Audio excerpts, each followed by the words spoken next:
Salam, hər vaxtınız xeyir olsun xanımlar. Bugün mən sizə Fabrik şirkətində maaş cədvəlinin hesablanması, maaşların bölünməsi, qazanc planının hesablanması haqqında təlim keçmək istəyirəm. İlk öncə hər birimiz Fabrik şirkətinin üzvü olanda hər birimiz məsul istifadəçisi oluruq. Ondan sonra isə pul qazanmaq barədə düşürük ki, əlbəttə ki, hər birimiz burada pul qazanmaq istəyər.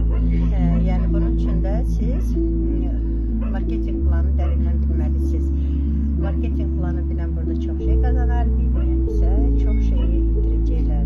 Təbii ki, həm qazanmaq, həm də ki, istifadəçi olsaz, daha bunun üstünlükləri çoxdur. Gəlin bir yerdə burada Fabrik şirkətinin qazanc planı həm iki yolla, həm bir yolla maaş cədvəllərinə baxaq. Bir yerdə baxaq görək, burada biz nə